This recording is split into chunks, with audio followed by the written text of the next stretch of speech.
tunakaa kwa ustaarabu katika uwepo wa Bwana. I'm so happy today. Nina furaha sana leo. We thank God for the service that we had here on 31st. Tunashukuru Mungu kwa ibada tuliyokuwa nayo hapa tarehe 31 usiku. Indeed, it was a blessed service. Ilikuwa ibada ya baraka. We had the servant of God, Apostle Musungu, all the way from Nairobi. Tulikuwa na mtumishi wa Mungu Mtume Msungu kutoka Nairobi. And he reminded us that God has called us to dominate. Na alitukumbusha Mungu ametuita tukaweze kutawala. So this year 2026 we are going to dominate. Kwa hivyo huu mwaka wa 2026 and we shall subdue our enemies. Tunaenda kumiliki na kutiisha maadui zetu. If you believe it, say amen. Kama una imani sema amina. Praise the Lord. I pray that your mind comes back to the service. Naomba mawazo yako irudi kwa ibada. I know we have had a lot. Najua tumekuwa na mambo mengi. We have moved a lot. Tumezunguka. We have eaten a lot. Some Kula of nayo, us. tumekula. We have celebrated a lot. Tumesherekea sana. Some of us have even cried during this season a lot. Wengine wetu pia tumelia sana kwa hii majira. But we are here. Lakini tuko hapa tu. In the presence of God. Kwa uwepo wa Mungu. Above all things. Zaidi ya mambo yote. God first. Mungu kwanza. And I thank God for each one of us. Kwa hivyo nashukuru Mungu kwa nyinyi wote. This is not a Sunday to miss. Hii sio ibada ya kukosa. The first Sunday of the year. Ibada ya kwanza ya mwaka. You are just supposed to be in the service. Inapaswa uwe katika ibada. Hallelujah. Hallelujah. Even if I know some of us are watching us. Najua baadhi yetu wanatutazama. Some of us are still on holiday. Wengine wetu bado tuko kwa Christmas. But wherever you are, lakini mahali popote ulipo, make sure you go to church. Hakikisha unaenda kanisani. Make sure you attend service. Hakikisha unahudhuria ibada. It is very important. Ni muhimu sana. This is the first Sunday of the year. Hii ni ibada ya kwanza ya mwaka. It is like a first fruit. Ni kama matunda ya kwanza. Ni kama malimbuko. It is very important to give it unto God. Yani ni muhimu sana kumpatia Mungu. Because first, when you give first fruits or first things to God or first space to God, ukipeana malimbuko ama mazaliwa ya kwanza kwa Mungu, ama vitu ya kwanza kwa Mungu, it shows honor. Inaonyesha heshima. For the Bible says that you shall honor me with your first fruits. Biblia inasema mtaniheshimu na mazaliwa ama malimbuko ya kwanza. So we honor God with our first fruits. Kwa hivyo tunamheshimu Mungu na malimbuko yetu ya kwanza. When we give our first fruits, it means we honor God. Tunapopeana malimbuko yetu ya kwanza inamaanisha tunamheshimu Mungu. When we give our first time and our first priority to God, it means and it shows that we honor Him. So even this service today, when we give it unto the Lord, tunapopeana kwa Bwana, it shows we honor Him. Inaonyesha kwamba tunamheshimu. Praise the name of Jesus. Amen. Today I don't have so much anxiety about the new year. Leo sina msisimuko mwingi kuhusu mwaka mpya. But I just want to give us some few things here and then we shall share the Lord's table. Nataka niwapatie baadhi ya vitu hapa alafu kisha tutashiriki meza ya Bwana. You know, this is a new year. Najua huu ni mwaka mpya. And we were here ushering in the new year. Tulikuwa hapa tukiitisha mwaka mpya. And even some of us were not here, but wherever you were. Na baadhi yetu wengine hatukukuwa lakini mahali ulikuwa. We thanked God for the year and celebrated and wished one another a happy new year. Tulisherekea, tulishukuru Mungu kwa sababu ya mwaka mpya na tukawishiana ama tukatakiana mwaka mpya. Yesterday when I was preparing for this service, jana nilipokuwa naandaa ibada hii, I was thinking, nilikuwa nafikiria, what happens to the declarations and all the things that we pray for during the New Year Eve? Nini ilifanyika kwa matangazo tuliyokuwa tunatangaza wakati wa sherehe? Even the prayers that we made. Na maombi tuliyoifanya. When we were ushering in 2025. Wakati tulikuwa tunakaribisha mwaka wa 2025. By the end of 2025. Mwisho wa mwaka wa 2025. We began saying we have had a that 2026 will be better. Tulianza kwa kusema ya kwamba tumekuwa na mwaka mzito, lakini tunaomba ya kwamba mwaka wa 2026 utakuwa bora. And that has been maybe our song all through. Na hiyo ndiyo imekuwa chanzo chetu muda huu wote, That this other year was not good, but we pray that this one will be better. kwamba mwaka huu mwingine haukuwa mzuri, lakini tunaomba kwamba huu utakuwa bora. When this other one ends, we say this year it was not good, but we pray that this other one will be better. Wakati huu mwingine unaisha, tunaomba tena, tunasema ya kwamba haukuwa mzuri, lakini hata hivyo tunaomba ya kwamba huu utakuwa mzuri. What am I trying to say? Najaribu kusema nini? I'm saying this, Nasema hivi, that as much as we usher in the new year, wakati tunakaribisha mwaka mpya, there are things that we are supposed to do that will keep us walking and cause us to realize our prayers and our desires for the new year that we usher in. kuna vitu tunaomba, kuna vitu tunatamani ya kwamba tutaweza kutembea na itatuweza kutuwakilisha katika mwaka mpya. And that took me to the scriptures in the book of Mark, chapter number 2, verse 22. Na hiyo ikanipeleka katika kitabu cha Mariko mlango wa 20 na mlango wa Chapter 2, verse number 22. Mariko 2 mstari wake wa 22. It is also in the four Gospels, Iko katika Injili ya Bwana ya vitabu 4 za Injili, but I chose to read this one. lakini nilichagua kusoma hili. Mark chapter 2, verse 22. Mariko 2:22. The Bible says, Biblia inasema hivi, "And no one puts new wine into old wineskins, or else the new wine bursts the wineskins. The wine is spilled and the wineskins are ruined. But new wine must be put in new wineskins." wala hakuna mtu atiaye divai mpya katika viriba vikuukuu, ikiwa atatia ile divai mpya itavipasua viriba vile, divai ikamwagika, vile viriba vikaharibika, bali hutia divai mpya katika viriba vipya. Lord, we thank you for your word. Baba, tunakushukuru kwa neno lako, We receive it with thanksgiving. tunalipokea na shukrani. Holy Spirit of God, Roho Mtakatifu wa Mungu, may you minister to us tuhudumie through this word of God. kupitia neno la Mungu hili, In the name of Jesus Christ. kwa we jina pray. la Yesu Kristo tunaomba. Someone say amen. Mtu aseme amina. Hallelujah. Haleluya. I think we are connected online. Okay, you can share on our church page and even somewhere on a WhatsApp for the people that are following us.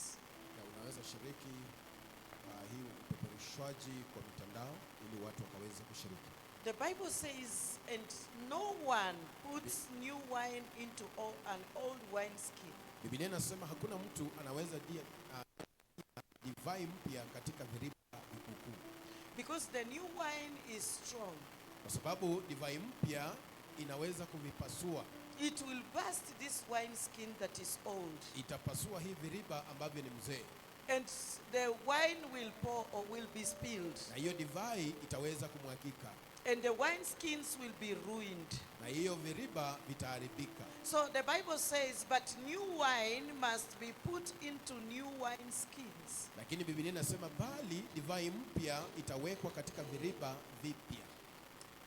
When someone is born again, Wakati mtu ameokoka, the Bible says he is a new creature. Biblia inasema ni kiumbe kipya. And behold, the past has gone. Tazama, ya kale yameshapita And now everything is new. na kila kitu sasa ni kipya. And even so, the Bible tells us Na hata hivyo Biblia inatuambia sisi and gives us an example of wine, na inatupatia mfano wa divai, that you cannot put new wine in the old wineskin. huwezi weka divai mpya kwa viriba vizee ama vya zamani. So I want to bring it unto us this way. Kwa hivyo nataka niwaleteeni kwa njia hii. We are expecting good and much more results this year 2026. Tunatarajia mambo mazuri na matokeo mazuri katika mwaka huu wa 2026. And I'm here to tell us that God does not make any mistake. Na niko hapa kuambia kwamba Mungu hawezi kufanya makosa yoyote.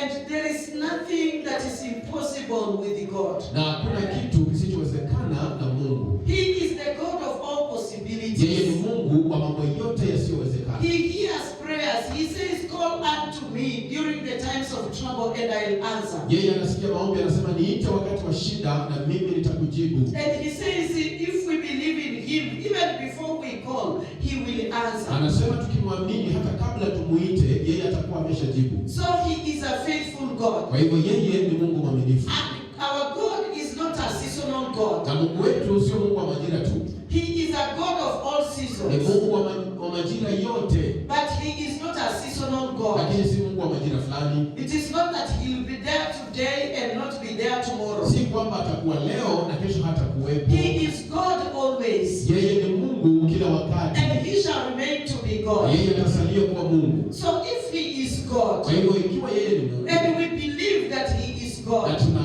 imani ya kwamba yeye ni then Mungu, what happens to our prayers? kwa hivyo nini hufanyika na maombi yetu? What happens around June, around April, around October? Mwezi wa 6, mwezi wa 9, mwezi wa 10, nini huwa hufanyika? What causes us to drift away from believing and trusting in him? Nini huwa inasababisha tunatoka ama tunarudi nyuma kwa kutokumwamini? Because if we can carry that energy all through the year Kama tunaweza beba nguvu hiyo mwaka mzima and declare that we are winners, na tutangaze ya kwamba sisi ni and washindi, declare that we are more than na conquerors, tutangaze ya kwamba sisi zaidi ya washindi, and declare that no weapon fashioned against us shall na prosper, tutangaze ya kwamba hakuna silaha inaundwa kinyume na and sisi declare that itafaulu, we shall be at the head and not at the na bottom tutangaze tutakuwa vichwa wala sio mikia, throughout the whole year, yaani mwaka mzima. then I know we shall prosper. Najua tutafaulu, We shall make it. tutaweza. But there are things that come in between. Lakini kuna vitu ambazo zinakuja hapa We katikati. wish ourselves and our families and our friends happy new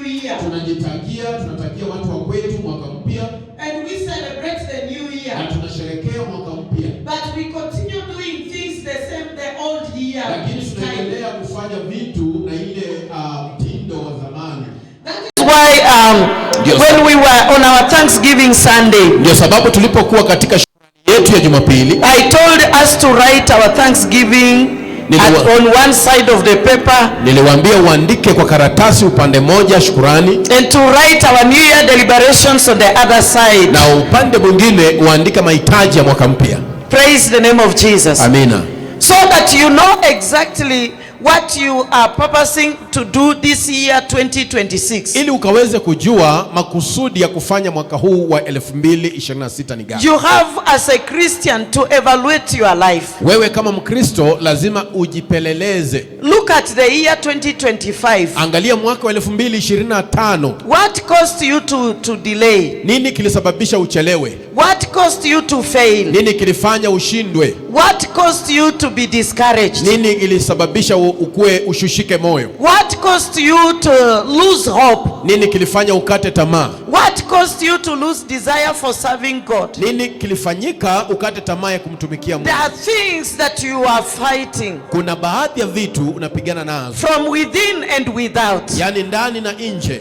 There are things that you are facing. Kuna vitu unakumbana nazo, Some you conquered. kuna zingine unashinda. And when you look back in 2025, Na ukiangalia nyuma mwaka wa you 2025, can lift up your hands in a secret place unaweza inua mikono mahali pasiri and tell God, surely I can attest I am a strong Christian na uambie Mungu, hakika ninaweza shuhudia mimi ni Mkristo wa nguvu, because I conquered this one. kwa sababu hii nilishinda. I know I conquered. Najua nilishinda. People might not know it. Watu wanaweza kosa kuijua. Even people misunderstood me during this season. Hata watu hawakunielewa haya majira. But when I look back, Lakini nikiangalia nyuma, I know I conquered. najua nilishinda. I know I conquered. Najua nilishinda. I know I am a strong woman. Najua mimi ni mwanamke I mwenye know nguvu. I am a strong man. Najua mimi ni mwanaume wa nguvu. If I did not leave you, God, Kama during this season, Kama sikukuacha wewe Mungu wakati wa hayo majira, then I can say I am a strong basi basi mimi Christian. naweza sema ni Mkristo wa nguvu. If I did not leave church this particular moment, Kama sikuhama kanisa kwa wakati huo, then I can say I am a strong basi God. naweza sema mimi nina Mungu mwenye Please, nguvu. ushers, tell those children to come inside the church.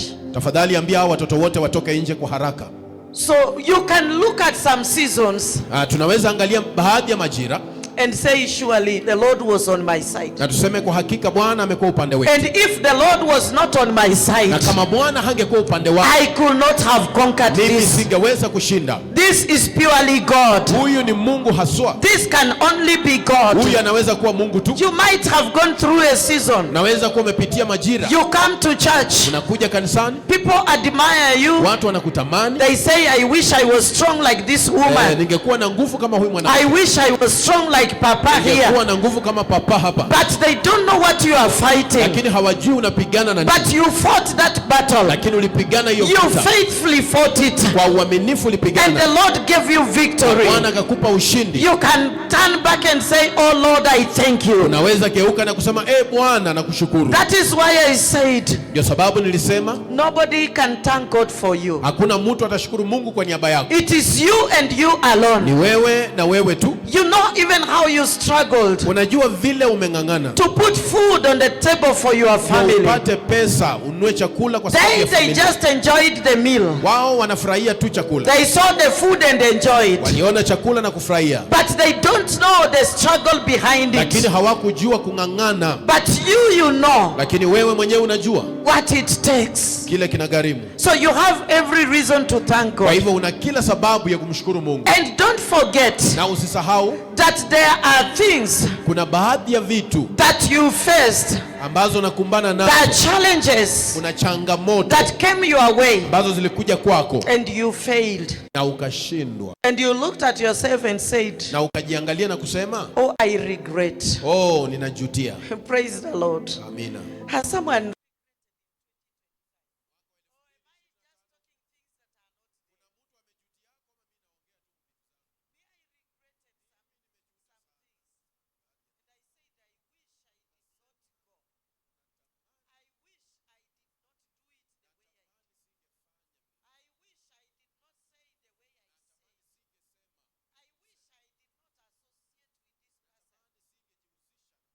are things that we have regretted. Kuna baadhi ya vitu tumejutia. But now that we have crossed over to the new year, Na sasa kwa sababu tumevuka mwaka mpya, are we going to do things Je, we did last year? tutarudia vile tulirudia mwaka jana? Praise the Lord. Amen. Are we going to do things the way we did last year? Tunaenda kufanya vile tulifanya mwaka jana? Praise team. Are we Waimbaji, going to do things the way we did last year? tutaimba vile tuliimba mwaka jana? There are places that we failed. Kuna mahali tulishindwa. There are things that we did not do right. Kuna vitu hatukivifanya vizuri. But the Bible says because of the mercies of God, Lakini we Biblia- are not consumed. Lakini Biblia inasema kwa sababu ya rehema za Bwana hatujaangamia. And his mercies have carried us to 2026. Na rehema zake zimetubeba mpaka mwaka wa 2026. The Lord has given us another chance. Bwana ametupatia fursa nyingine. It's a cycle that is rotating. Yaani ni kitu ni mzunguko wa kuzunguka. And that opportunity will come unto us again this year. Na hiyo fursa inaweza kuja kwetu tena mwaka huu. I pray in the name of Jesus Naomba kwa jina la Yesu that we are going to be careful. kwamba tutamakinika. When that opportunity comes, Wakati hiyo fursa inakuja, we shall be more careful. tutaweza When that kumakinika. time comes, Wakati huo unafika, we shall be more careful. sisi When tutamakinika. that challenge comes again, Wakati hiyo changamoto inakuja tena, we shall be more careful. tutamakinika. Because even Jesus prayed for his Hata disciples Yesu aliombea wanafunzi and wake he said, na akasema hivi, in the world you shall face a lot of tribulations. duniani utakutana na mambo mengi. I'm not going to remove you or to pray that you are removed. Sitaomba utolewe, But I pray that you stand. lakini naomba usimame. Praise the name of Jesus. Amina. So you cannot say that in 2026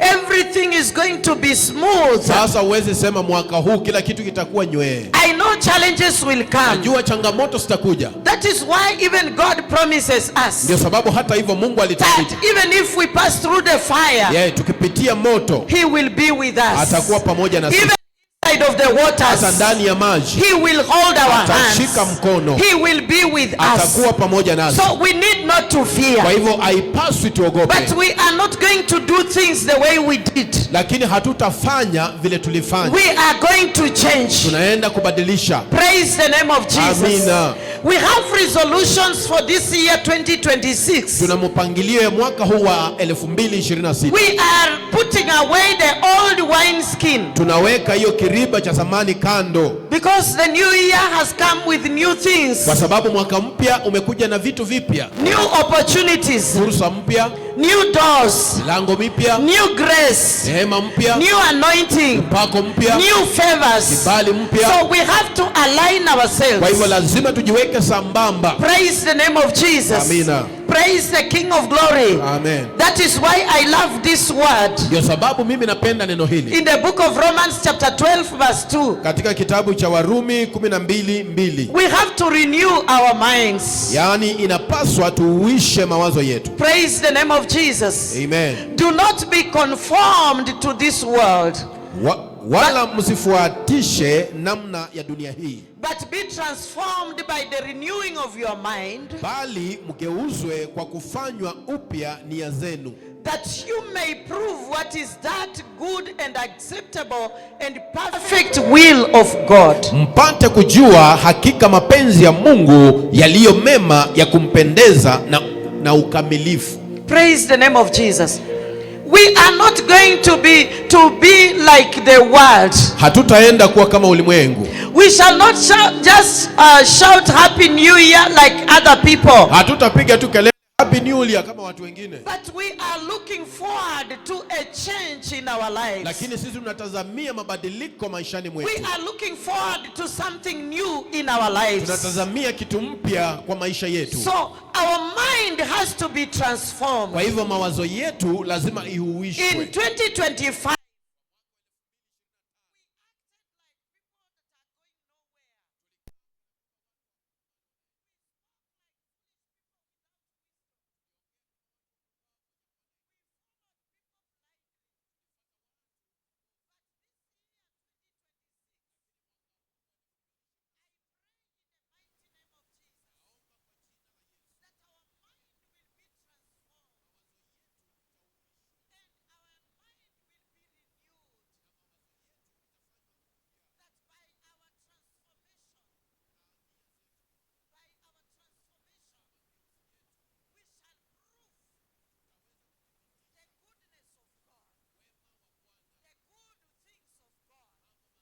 acceptable will of God, the perfect will of God, that it is the perfect will of God that we live in peace, that it is the perfect will of God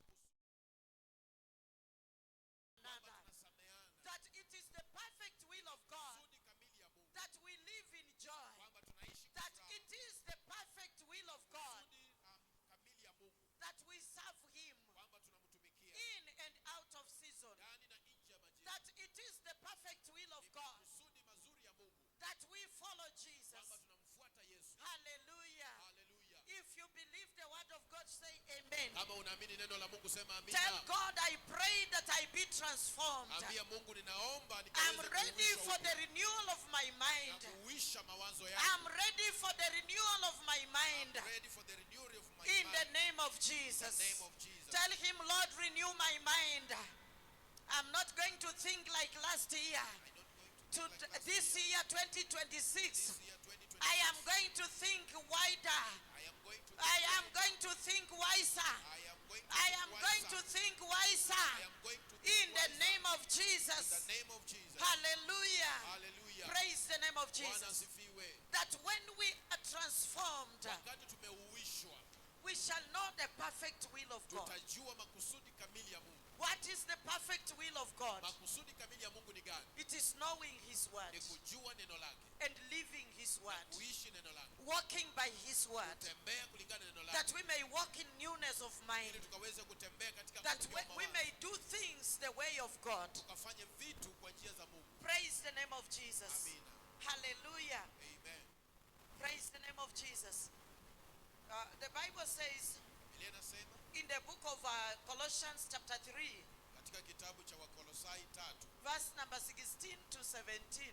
mstari wa 16 na 17. Colossians chapter 3, verse 16 to 17. Wakolosai 3. If we want to know the perfect will of God, ukitaka kujua makusudi we kamili ya have to Mungu, know the word of God. lazima tujue neno la Mungu. Let the word of God guide us. Yani neno la Mungu lituelekeze. Let the word of God show us the way. Neno la Mungu lituonyeshe njia. Let us follow what is written in the word of God. Fuate kile kimeandikwa kwa neno la The Mungu. Bible says in Colossians 16, Biblia inasema katika kitabu cha Wakolosai 3:16. let the word of God, let the word of Christ dwell in you richly in all wisdom. Na neno la Kristo na likae kwa wingi ndani yenu katika hekima yote. Let it be inside of you, Yani likae ndani mwako. that by the time you open your mouth to speak, Wakati unafungua kinywa chako na kuongea, you shall pour out wisdom. wewe unamimina hekima. You shall release wisdom. Utaachilia hekima. If you are a father, Kama wewe ni baba, you shall release wisdom utaachilia hekima to your children, kwa watoto wako, to your family. kwa jamii yako. If you are a mother, Kama wewe ni mama, you shall release wisdom utaachilia hekima to the younger generation. kwa kizazi You shall kichanga. teach them the words of God. Utawafunza kazi ya When they Mungu. come to you, Wakija you kwako, are like a tree of life. wewe ni kama mti wa They uzima. shall find life. Watapata uzima, They shall find wisdom. watapata hekima. There is something they can learn from you. Kuna kitu watajifunza You will kutoka kwako. direct them. Utawaelekeza. You will show them the way. Utawaonyesha njia. They will call you blessed Watakuita because you uliyebarikiwa. shall speak Kwa wisdom. sababu utanena hekima. Praise the name of Bwana Jesus. asifiwe. Let the word of God Neno la Mungu dwell inside of you, kae ndani and mwenu not kwa wingi. just partially, Na si tu kwa but let it uchache, richly dwell inside of you. lakini kwa utajiri likae ndani mwenu. Hallelujah. Praise the name of Jesus. Let it dwell. Likae ndani mwenu. Let it not visit one day and one time, Lisitembee tu siku moja na wakati mmoja, but let the word of God be inside of you. lakini wacha neno la Mungu likae ndani mwenu. Whether you are in church, Uwe kanisani, even at the marketplace, mahali pako pa kazi, even in your office, kwa ofisi, even when you are traveling, kisafiri, everywhere you go, mahali popote let unaenda. people know that you carry Christ Wacha inside watu of you. wajue umebeba Kristo ndani Let yako. them know that Christ is your Savior. Wacha wajue kwamba Kristo ndio mwokozi wako. Praise the name of Jesus. Amina. Let them know of your God. Hallelujah. Yesterday I was taking my friend Apostle Mary to the airport in Eldoret. Jana nilikuwa napeleka rafiki yangu Mtume Mary katika uwanja ndege pale Eldoret. And we were in the cars, seated in the car waiting for time to check in. Na tulikuwa tumeketi kwa gari tukimngojea masaa ya yeye kuingia. And one of the policemen passed by the vehicle. They were going home now. Their shift was over. Na maaskari waliokuwa kwenye uwanja ndege walikuwa wanaenda nyumbani kwa sababu muda wao ulikuwa umeisha. And when he saw us, he came to the vehicle. Alipotuona kwenye gari basi alikuja. And he said, "Hey, ladies, how are you?" Akasema, binti. We said, "We are fine, sir." Akasema, tuko sawa. He said, "Now our shift is over. We are going home." Kazi yetu sasa imeisha. He said, "That is good. We are okay. We are fine." Tuko sawa, sasa tuko sawa. And he said, "Now, can you just buy us even one Tusker?" Praise God. And Apostle Mary said, Mtume Mary akasema, "Oh, you have requested for the wrong thing. umeitisha kiasi gani? If you could have requested for tea, we could have given you. Akasema, chai nimekupea sana. But we are saved, we are born again. Sisi tumeokoka, Our money will not buy beer. pesa yetu haiwezi kununua pesa. We are very sorry." And he said, "Oh, I'm very sorry. So I requested the wrong thing from the wrong people. Watu wabaya. You said it is okay. Nasema ni sawa tu. We cannot give you money for Tusker, Hatuwezi kupatia pesa ya but taksi. we have Jesus." Lakini tuna Yesu. Praise the name of Jesus. Amen. This Jesus, we can share him with you. Huyu Yesu tunaweza mshiriki na wewe. Praise the name of Jesus. Amen. So let people know. Acha watu wajue. Be intentional about your salvation. Yaani wewe jifunie wokovu wako. Praise the name of Jesus. Let the word of Christ dwell richly inside of you. Wacha neno la Mungu likaweze Kaa ndani mwako kwa admonishing one another in psalms and hymns and spiritual songs, mukifundishana na kuonyana kwa saburi na nyimbo, singing with grace in your hearts to the Lord. huku mukimwimbia Mungu kwa neema mioyoni mwenu. How can you sing now in your heart? Sasa unaweza imbaje kwa moyo With grace. na neema? Praise the name of Jesus. But if the word of God is inside of you, Lakini kama neno la Mungu liko ndani mwako, you will not wait for Sunday for praise and worship. hautangoja Jumapili waimbi. You will hear a new song in your spirit. Wewe utasikia wimbo mpya ndani ya roho. You will hear a new song in your heart. Utasikia wimbo mpya kwa You moyo. will hear that song, you will begin singing, and even the following day you will not remember that song. But you will have another song to take you through. Na siku ya pili hautakumbuka, lakini utakuwa na wimbo mwingine wa kukubeba tena. You will sing even in the midst of storms. Yaani utaimba katikati ya dhoruba. You will sing even in the middle of the night. Utaimba katikati ya usiku. You will sing in the day and in the night. Utaimba mchana na usiku. Because the Lord will put a new melody in your, Sababu Mungu ataweka hiyo wimbo mpya ndani ya moyo. because you have purposed to love him. Kwa sababu umekusudia kumpenda. So be renewed in your spirit. Kwa hivyo sasa uhuishwa ndani ya roho. Last year there is a possibility you carried a lot of bitterness and anger. Mwaka jana kuna uwezekano ulibeba hasira nyingi. Things did not work the way you expected. Na vitu hasikuenda vile You were ulitarajia. forcing things to work, they did not work. Ulikuwa unalazimisha vitu vifanyike, havifanyiki. The more you forced, the more they failed terribly. Yaani vile ulilazimisha ndio sasa ikakuwa mbaya sana. But I pray in the name of Lakini Jesus naomba kwa jina la Yesu. that this new year 2026, Mwaka huu mpya wa mwaka. may you 2026, replace every worry and every discouragement with a new song. kila kushushika na kila hiyo Let the makwazo, grace of Mungu God akupe wimbo abound mpya. in your heart. Acha neema ya Bwana ikae ndani ya And moyo may wako. the Lord give you a new song this year Na Mungu akupatie 2026. wimbo mpya mwaka huu wa That you will 2026. not have any space for bitterness and anger. Hautakuwa na nafasi You ya will huzuni have na a hasira. space in your heart to sing a new song. Utakuwa na nafasi ya moyo wa kuimba You wimbo shall mpya. sing with grace in your heart. Utaimba na neema ndani ya You moyo. shall sing to your Lord. Utaimbia You Bwana shall Mungu. sing a song of thanksgiving. Utaimba wimbo wa shukrani. You shall sing a song of joy. Utaimba wimbo wa You shall furaha. sing a song of victory. Utaimba wimbo wa ushindi. In the mighty name of Kwa Jesus. jina la Yesu. If you believe it, say Kama amen. una imani sema amina. Hallelujah. Haleluya. I'm going to do things a new way this year. Naenda kufanya vitu kwa njia mpya mwaka And huu. in your resolutions this year, Na hizo 2025, mambo yako ya mwaka huu wa mwaka wa I'm 2026. here to remind you Niko hapa kukukumbusha that your blessings are embedded in your area of assignment. baraka zako zimewekwa katika nafasi yako ya kazi. Purpose to serve God. Kusudia kumtumikia Mungu. Purpose to be where God has assigned you to be. Kusudia uwe mahali Mungu amekuweka uwe. And see if God will leave you. Na uone kama Mungu atakuacha. Just purpose to serve God wholeheartedly. Wewe kusudia kutumikia Mungu na moyo wote. Make it a resolution this year. Yaani ifanye iwe kipaumbele mwaka huu. Amongst your resolutions of the year, Katikati ya vitu ambazo umepanga mwaka I huu. don't have a problem. You are praying to God to give you a shamba. Sina shida ukiomba Mungu ati anakupee You are shamba. praying to God to give you a car. Uko naomba Mungu akupee You gari. are praying to God to take your child to a good school. Naomba Mungu upeleke mtoto kwa shule You are praying to safi. God to give you a child. Naomba Mungu akupee mtoto. You are praying to God to give you a wife or a husband. Naomba Mungu akupee mke ama mume. But amongst all that list, Lakini katikati ya hiyo list yote, where have you placed God? wewe umeweka wapi Mungu? Because the Bible says, Biblia inasema hivi, seek ye first the kingdom of God tafuta kwanza ufalme wa Mungu and its na righteousness, haki yake,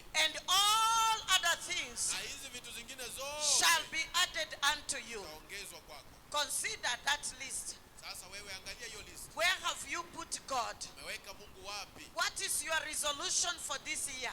Ya mipangilio yako ya mwaka huu ni gani? Especially in the house of God. Haswa kwa nyumba ya Mungu, Especially in the service of God. katika utendakazi wa Mungu. You have been saved for 3, for 2, for 5 years. Umeokolewa miaka 2, 3 ama 5. There is nothing you are doing in the house of God. Hakuna kitu unafanyanga kwa nyumba ya You Mungu. just come sit there, after Wewe- service you go. Unakuja kwa unyenyekevu na kaa hapo, ibada ikiisha tena wewe But ndio wa kwanza purpose kwenda. this year, Lakini mwaka huu amua, that there is something you are choosing to do. kuna kitu unachagua And kufanya you are very intentional na wewe umekusudia to do that thing. kufanya hilo kitu, To do it the godly way. kuifanya kwa njia ya kiungu. And I know God will not leave you. Anajua Mungu hata Because kuacha. the Bible says Biblia inasema He is the rewarder yeye anawapatia of thawabu those who diligently seek kwa Him. wale wanamtafuta kwa bidii. Purpose to serve God. Wewe kusudia kumtumikia Mungu, Purpose to put Him.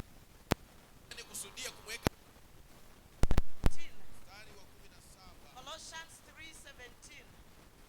Kolosai 3, The Bible says, Biblia inasema and whatever you do in word or deed, na do, kwa ki- do all in the name of the Lord Jesus, giving thanks to God the Father through Him. na kila ufanyalo kwa neno au kwa tendo, fanyeni nyote katika jina la Bwana Yesu, ukimshukuru Mungu Baba yetu. Hallelujah. Hallelujah. Amen. Hallelujah, church. Amen. Praise the Lord. Amen. The Bible says, Biblia inasema and whatever you do na kila mfanyalo this year, mwaka huu 2026, mwaka 2026, whatever you lay your hands to do, chochote utaweka mkono kufanya in word kwa matendo or in deed, ama kwa maneno, do all in the name of the Lord Jesus. fanyeni mambo hayo yote kwa jina la Bwana Yesu. If whatever you are purposing to do, Chochote ambacho umekusudia kukifanya, if you cannot do it in the name of the Lord kama Jesus, hauwezi fanya kwa jina la Bwana Yesu, then do not do kwa it. hivyo usiifanye. No, that thing is not right. Jua hiyo kitu si nzuri. Because I cannot go and steal in the name of the Lord Siwezi Jesus. enda kuiba kwa jina la Yesu. So which means it is not good to steal. Inamaanisha sio vizuri So kuiba. I will do all things. Nitafanya mambo yote, Everything that I lay my hand to do, kila kitu ninachowekea mkono wangu kufanya, in word or in deed, kwa maneno ama kwa matendo, I shall do all in the name of the Lord nitafanya mambo Jesus. hayo yote kwa jina la Bwana Yesu. My mission is one, Misheni yangu ni moja, to make him happy, he who sent me, yani kumfurahisha yeye aliyenituma, to fulfill the works of him who sent me. kutimiza kazi ya yule aliyenituma. So I will do things that are pleasing to him. Kwa hivyo nitafanya vitu vinavyomfurahisha yeye. Maybe last year you are doing things Pengine mwaka jana ulikuwa unafanya vitu in word or in deed. kwa maneno ama kwa matendo. You did a lot of things, Ulifanya vitu mingi, but you are not doing them in the name of our Lord Jesus. lakini haukuwa unavifanya kwa This jina la Bwana. year, Lakini mwaka huu do everything in the name of our Lord Jesus. fanya kila kitu kwa jina la Bwana wetu Yesu Kristo. Remove your eyes from people, Toa macho kwa watu, even if they are seeing you or not. hata kama wanakuona ama la. Do everything in the name of the Lord Fanya kila Jesus, kitu kwa jina la Bwana even Yesu. if they are there or not. Wakuwepo, Do wakosekana. all things in the name of Fanya Jesus, vitu zote kwa jina la even Yesu. if they compliment you or not. Hata kama watakushukuru ama la.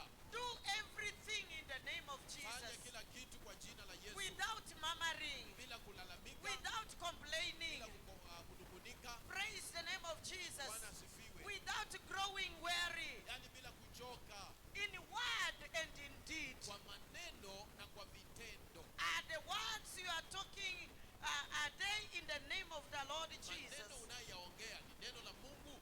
Hallelujah. Haleluya. Are you speaking in the name of the Lord Jesus? Je, unaongea kwa jina la Bwana Yesu? Because if you do all things in the name of the Lord Jesus, Ukifanya mambo yote kwa jina la Bwana wetu Yesu, the results will show. matokeo yataonekana.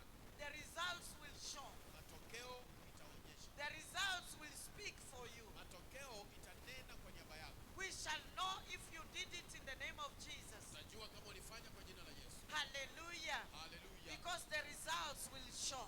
Matokeo itaonyesha. Praise the name of Jesus. Amina. The way you are talking to that person, Vile unaongelesha huyo mtu, are you doing it in the name of Jesus? unafanya kwa jina la Yesu. Why do you speak to a person Kwa nini uongeleshe mtu and after 1 month they stop coming to na church? baada ya mwezi anahama kabisa? Are you doing it in the name of Jesus? Je, unaifanya kwa jina la Yesu? Which seed are you planting in that person? Ni aina gani ya mbegu unayoipanda ndani ya huyo mtu? Praise the name of Jesus. Amina. Do everything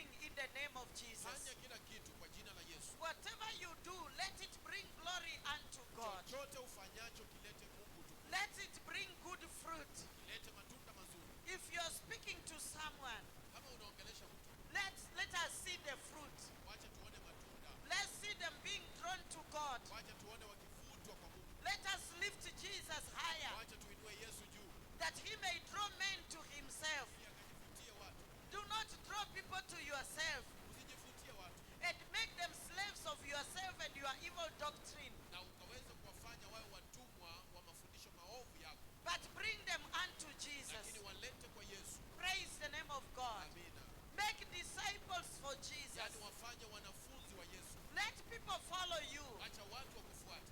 People see the light in you. Acha watu waone nuru ndani mwako. For the Bible says we are the light of the earth. Biblia inasema sisi ni nuru ya ulimwengu. We are the salt of the earth. Sisi ni chumvi ya dunia. Let people see our good deeds Watu waone matendo mazuri. and let them follow us. Wacha watufuate. And let them follow Na Jesus. sisi tumfuate Yesu. Praise the name of God. Amina. Bwana Yesu asifiwe. So whatever we do, Chochote tunachokifanya, let's do it in the name of Jesus. tukifanye kwa jina la Yesu. Giving thanks to God the Father Tukimshukuru Mungu Baba through Him. kupitia yeye. Lord, I thank you. Baba nakushukuru. You have given me the grace Umenipatia neema to wash the church. kuosha kanisa. I give you thanks. Kupatia shukrani. You could have used someone else, Ningetumia mtu mwingine, but you have given me the grace. lakini mimi umenipea neema. Lord, I give thanks to you. Mungu ninakushukuru. You have given me the grace Umenipatia neema to serve in the ushering team. kutumikia kwa You could have nafasi ya chosen zamani. someone else. Ungechagua mtu mwingine. Who am I, oh God, Mimi ni nani that you could choose me ambaye unichague? to work in?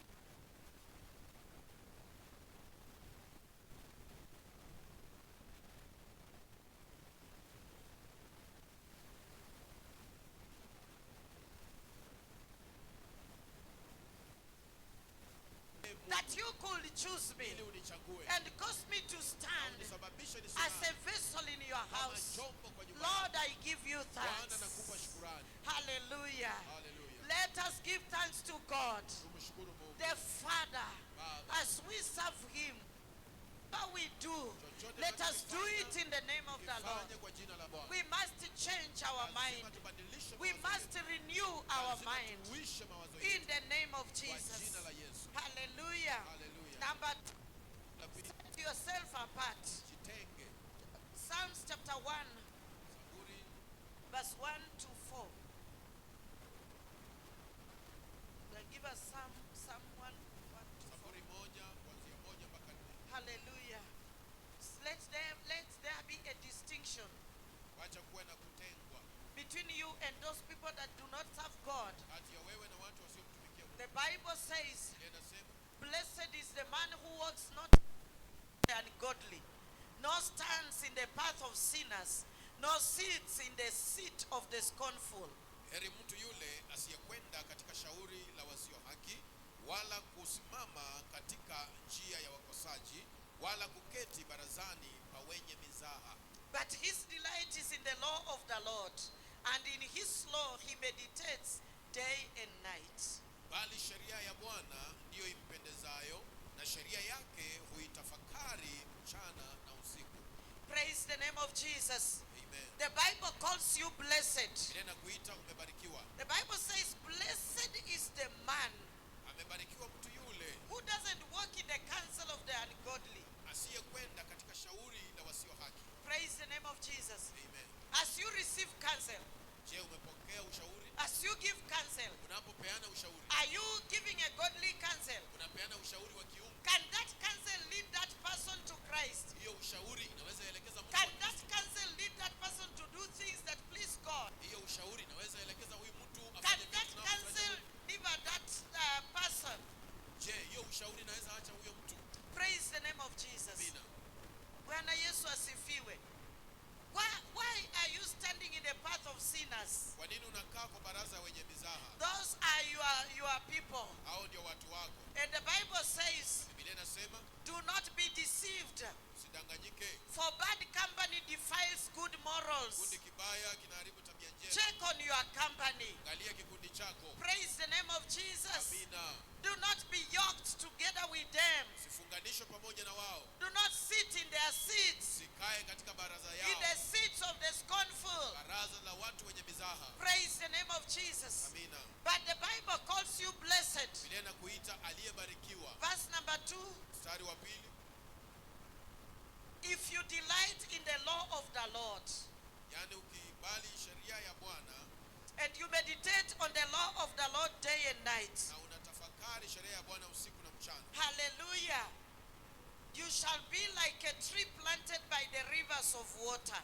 naye atakuwa kama mti uliopandwa kando kando ya vijito vya maji. Which means you shall be fruitful, you shall flourish. Yaani inamaanisha utanawiri. So, sitting in the way of scornful people and being yoked together with people that are not for God can cause you to be unfruitful. Yaani kukaa na baraza la watu wenye mizaa, watu ambao hawapendi Mungu ama hawamjui Mungu, wewe inaweza kusababisha ukose kuzalisha. That is why we can say this is our year of fruitfulness. Ndio sababu tunaweza sema hii ni mwaka wetu wa kuzalisha. But you are not fruitful. Lakini wewe hauzalishi. Why? Kwa nini? Why are you not fruitful? Kwa nini wewe hauzalishi? Why are you withering? Kwa nini unakauka ama Why unanyauka? are you not Kwa prospering? nini wewe haufanikiwi? Because you are sitting with people that have no regard for God. Kwa sababu unakaa na watu ambao hawana heshima kwa Mungu. Praise the name of Jesus. This year 2026, Mwaka huu wa 2026. check your companies. Angalia kikundi chako. Check the people that are surrounding you. Angalia watu ambao wamekuzunguka. People that are only making jokes for God. Watu wenye wanafanya mizaa tu kwa Mungu. People that do not have any meaningful thing for God. Watu ambao hawana heshima kwa Mungu. Do not sit with them. Usikae na wao. Do not be yoked with them. Usifunganishwe nao. Praise the name of Jesus. Amina. But if you separate yourself, Lakini ukijitenga, the Bible says, Biblia inasema you shall be like a tree planted by the rivers of water. utakuwa kama mti uliopandwa kando kando ya vijito vya You maji. shall bring forth fruit in your own season. Yaani utazaa matunda kwa majira yako. Praise the name of Jesus. So if you are faithful in the Lord, Kama wewe ni mwaminifu kwa Bwana. 2025 nothing was fruitful. Mwaka wa 2025 hakuna kitu kilizalisha. It was not your season. Haikuwa majira yako. But if your season comes, Lakini kama majira yako, maybe your season is this year, pengine mwaka huu ni majira you yako. will bring forth fruit Wewe utazalisha matunda. in your own season. Yaani kwa majira And yako. your season is not your neighbor's season. Na majira yako sio majira ya jirani. Stop running and competing and comparing yourself with people. Waje kujilinganisha na watu. They might be in their season of harvest, Wanaweza kuwa wako katika majira yao ya mavuno. and you are in your season of planting. Na wewe uko kwa majira ya kupanda. Be faithful in your season, Wewe kuwa mwaminifu kwa majira yako. because your season of bringing forth will come, Majira yako ya kuzalisha pia and you itakuja. shall bear fruit Na wewe utazaa matunda in your own kwa season, majira yako. and your leaf will not wither, Na matawi yako haitanyauka. and whatever you do shall Na prosper. chochote unachokifanya kitanawiri. Set yourself apart. Jitenge. Be very intentional this year. Yaani wewe amua Hallelujah. That I will serve God. kwamba nitamtumikia Mungu. I will not surround myself with evil people. Sitajizungusha na watu I waovu. will separate myself. Mimi nitajitenga. Praise the name of Jesus. Eh. You can continue writing those verses as they come up because of Naweza time. andika hizo mistari zinapokuja kwa But sababu ya I am muda. here to tell you, Lakini niko hapa kuambia. the Bible says, Biblia inasema hivi, you shall bring forth your fruit in your season, utazaa matunda kwa majira yake, and your leaf will not wither, wala matawi haitanyauka. and whatever you do shall prosper. Na chochote ukifanyacho May that kitafanikiwa. be your portion this year, Na hiyo 2026. iwe sehemu yako mwaka huu wa May it be 2026. your portion in the Nasema name na of iwe sehemu Jesus. yako kwa jina la Yesu. This year 2026, may you Mwaka huu prosper in the name of 2026, Jesus. na ufanikiwe kwa This jina la year Yesu. 2026, you shall not wither in the name of Mwaka huu wa Jesus. 2026 This year hautapungukiwa. 2026, you shall bring forth fruit Mwaka wa 2026 It is your utazalisha season. matunda. Ni majira yako in the name of kwa Jesus. jina la Yesu. Thank you, Lord. Asante Mungu. Lastly, Ya mwisho, trust in the Lord. muamini Mungu. Jeremiah 17, Yeremia 17, verse 7 and 8. 7 na 8. The Bible says, Biblia inasema, blessed is the man who trusts in the Lord and whose hope is in the Lord. amebarikiwa mtu yule amtegemeaye Bwana, ambaye Bwana ni tumaini lake. For he shall be like a tree planted by the waters, which spreads out its roots by the river. Maana atakuwa kama mti uliopandwa kando ya maji, ueneao mizizi yake katika karibu na mto. And will not fear when heat comes, Hautaona hofu wakati wa hari but ujapo. its leaf will be green. bali jani lake litakuwa mbichi, and will not be anxious in the year of drought, wala hautahangaika mwaka wa uchache, nor will cease from yielding fruit. wala hautaacha kuzaa matunda. Praise the name of Jesus. I urge you, Na wasihi trust in the Lord. muamini Mungu. This year 2026, Mwaka wa 2026, put your trust in the Lord. weka tumaini lako kwa The Bwana. Bible calls you blessed Biblia inakuita aliyebarikiwa if you shall put your trust in Him. kama utaweka tumaini kwa Mungu. Stop complaining and murmuring. Waacha kulalamika na kunungunika. Praise the name of Jesus. Bwana asifiwe. And being angry at people. Unakasirikia watu. They did not help me. They did not invite me for Christmas. Now we are in a new year. Tuko mwaka mpya. The old has passed. Ya kale yamepita. It is a new thing. Hii ni mambo mapya. It is a new season. Ni majira mapya. So you are blessed. Kwa hivyo umebarikiwa. Bwana Yesu asifiwe. Amina. So yani vile tuko hapa kwa kanisa, ni nani chapati imejichora kwa mgongo? Nani anaona chapati kwa mgongo ya mtu? Unless you tell me you ate chapati, will I know?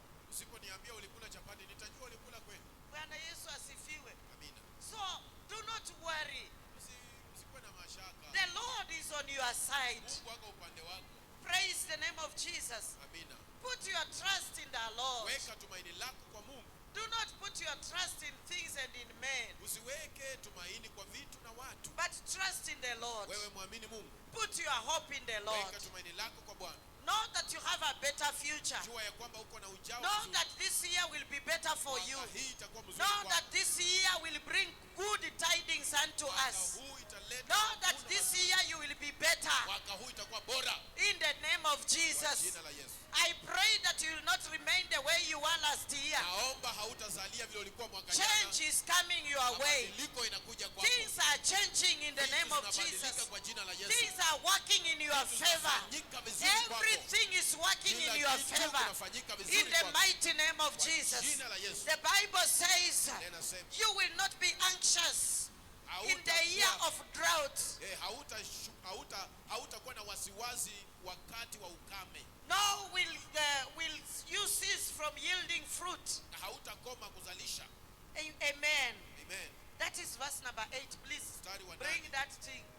And will not be anxious in the year of drought. Hautaona hofu wakati wa hari ijapo, bali jani lake litakuwa bichi. And nor will you cease from yielding fruit. Wala mwaka wa uchache wa mvua, wala hautaacha kuzaa matunda. Hallelujah. You will not cease from yielding fruit. Yani hautawacha kuzaa matunda.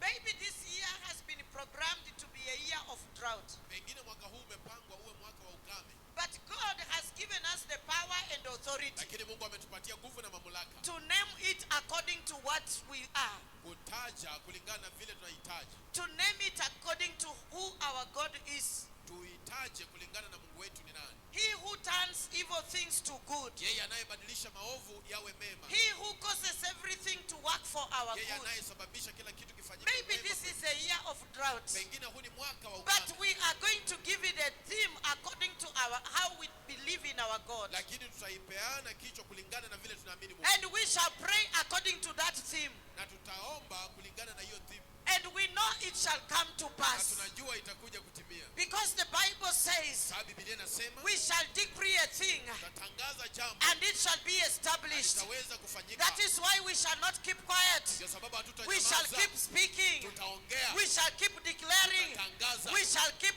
praying. tutaomba, We shall keep praying. tutaomba, We shall keep calling it until it becomes. tutaita mpaka ifanyike. Praise the Lord. Amina. Praise the Lord. Lift up your hand and say hallelujah. Inua mikono miwili juu, sema haleluya. Praise the King of glory.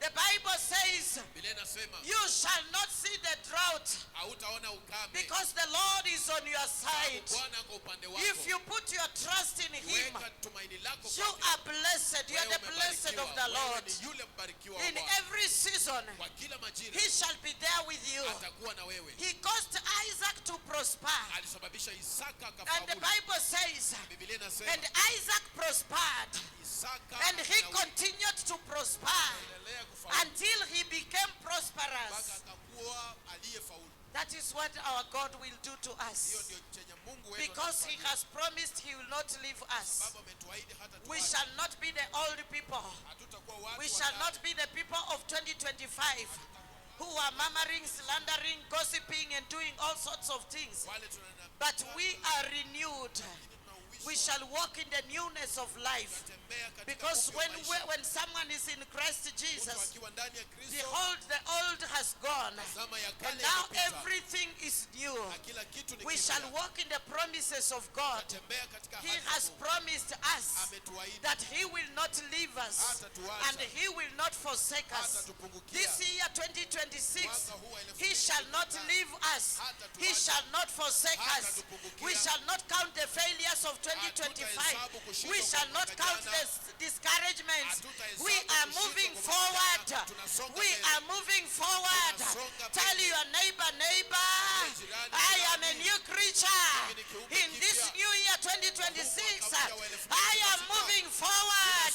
I am a new man in Christ. Mimi ni mtu mpya ndani ya Hey! Hey! If you believe it, celebrate King Jesus. Kama una imani And basi rise up usherekee on your feet. na usimame kwa miguu. Thank you, Lord Jesus. Asante Bwana Yesu. Just thank God as you stand up. Nimesema tusimame, anza kumshukuru Mungu. Oh, thank the Lord. I thought there could be someone just lifting up their Nilikuwa hands nafikiria kutakuwa na and mtu telling atainua God, I mikono, thank you. namwambia Mungu I'm asante going na to kushukuru. walk in newness of Naenda life. kutembea katika upya wa maisha. In the name of Jesus, Kwa jina la Yesu. I shall walk in the plan of God. Tembea katika I shall walk in the perfect will of God. This year 2025, I shall not fail again. I shall not fail again. In the name of Jesus, Kwa jina la I Yesu. am renewed. I am a new creature. I shall walk in the perfect will of God. Everything shall fall in the will of God.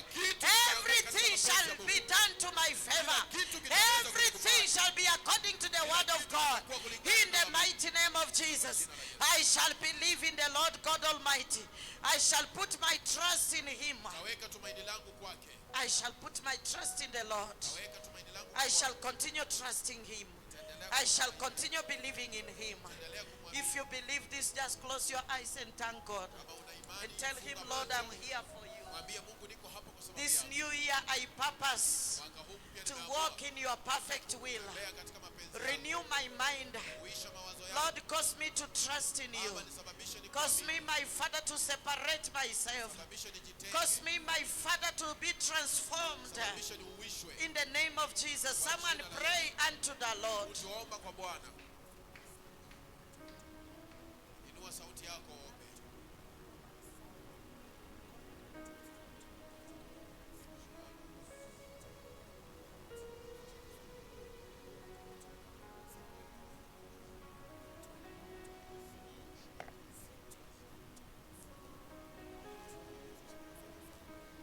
Just pray unto the Lord. Omba kwa Bwana. Tell Him, Lord, I'm here. Mwambie Mungu niko hapa. Even as we are going to share the Lord's table today, Tunapoenda kushiriki meza ya Bwana leo. let your lives be renewed. Acha maisha yako Let yaishe. your salvation be renewed. Wokovu wako uishe. Let the Lord renew the strength inside of Bwana you. uishe nguvu. Let the potential inside of you manifest this year 2026. Dhamana ndani mwako ikaweze May the Lord position you na Bwana in your area of assignment.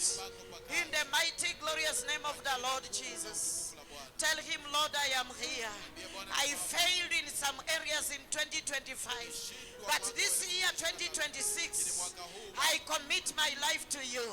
I submit unto your holy will. I submit my children to you. Last year they failed. Last year, my father, they discouraged me. But this year, 2026, they are walking in power. They are walking in victory. They are walking in miracles. They are walking in signs. They are walking in wonders. In the name of Jesus, someone declare, I and my my children. We are for signs and wonders. I and my children, all HRM children, we are for signs and wonders. We are for signs and wonders. In the name of Kwa jina la Jesus. Yesu. Lord, we thank you. Bwana tunakushukuru.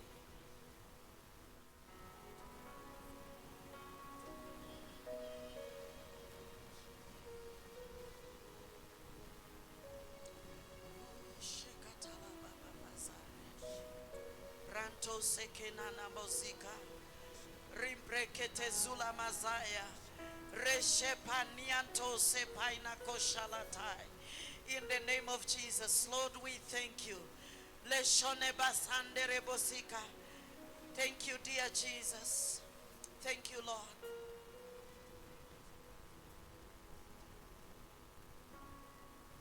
In the name of Jesus. Loko shentala bonala preseketalaza. Lord, behold, your children are standing here before you. Oh, sheketiria mazanda. Rindala brena kushala basika. In the mighty holy name of our Lord Jesus. Shentere bosatai. La presekatala bosuria mahanda. In the mighty name of Jesus. Lord, we surrender our lives to you. We lay our lives down, my Father, on this holy altar. That, my Father, we can do nothing without you. Lord, we thank you. Thank you, dear Jesus.